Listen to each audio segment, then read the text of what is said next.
Hello, Fellowship family. Lindsay Castleman here. I'm the director of the Counseling Center at Fellowship, and we have been putting out several video series, which I have been so thankful for, and thankful for just the whole crew of counselors here that are willing to take time to share with you more about their heart, more about what they see, just to really help everybody in their day-to-day lives and to live truly in a more healthy way, which we're all about. I have been a member here at Fellowship for a little over 15 years now. Dates are not my thing, but I know it has been over 15 years. And I remember when the church said, hey, we are really slowing down and we are really going to start to look at what is our mission? What is our vision? And here's the mission statement that came out of that time. And the mission statement that Fellowship has now says, we are committed to becoming a community of people who follow Jesus with our whole heart and help others do the same. Now, if you've been to Fellowship for any amount of time, hopefully you have heard the talk about wholehearted living, how we have the different quadrants of our heart that we really want to integrate all into one, into a whole heart. And those 4 quadrants include thoughts, choices, our actions, behaviors, and then emotions. And what we want is we want to have all of those things interacting and talking together. And we want to have ourselves being aware of it, because honestly, they're still going to work together whether we know it or not. It just might not be in a healthy way. But anyways, with the mission statement, I loved it when it came out and when we started to focus on wholehearted living. And because the mission statement doesn't say we are a people who are currently wholehearted, it's saying we are committed to becoming a community of people who follow Jesus with our whole heart. And so what I love is that it's talking about this is a journey. Nobody is coming into this place saying, oh my gosh, I am just showing up with my entire whole heart, because that's the thing, is that there are so many things that happen throughout our lifetime that actually cause our heart to start to fragment. So we're not operating with a whole heart, but that's across the board. Like, I want to normalize that. That is across the board for everybody.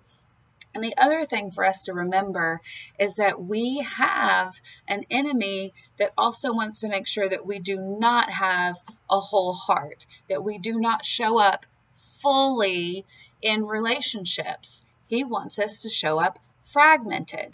And so that's what can happen. There can be these parts of us, these places of us that show up where maybe we're cut off from our emotions.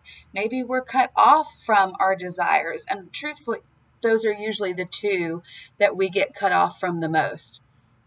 And when that happens, we are living more fragmented. So we can start to tell in our relationships, we can start to tell in our work, in our community, in all these places that we are showing up fragmented.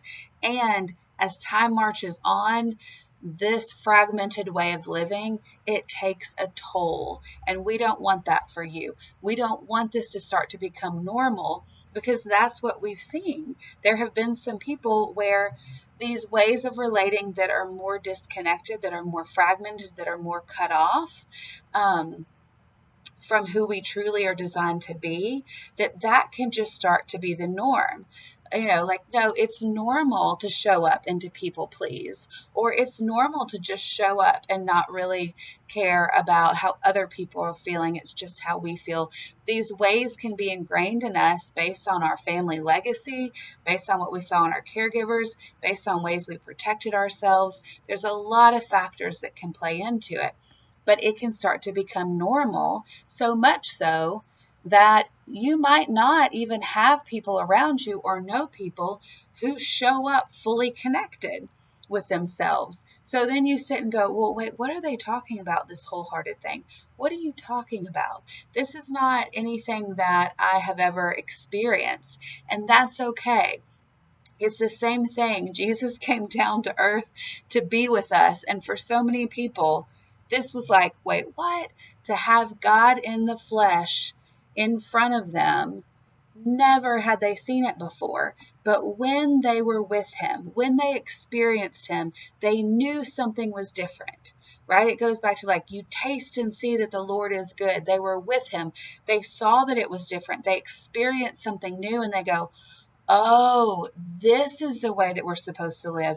This is the way that we're supposed to be in a relationship with God. Whoa, like this is different than what we've ever experienced before. And so that's our prayer for you guys here through this series, is that you're going to start to learn things about your heart so that you can integrate it more and invite others to do the same. So then what we have here is we start to have experiences with each other that we go, this feels different.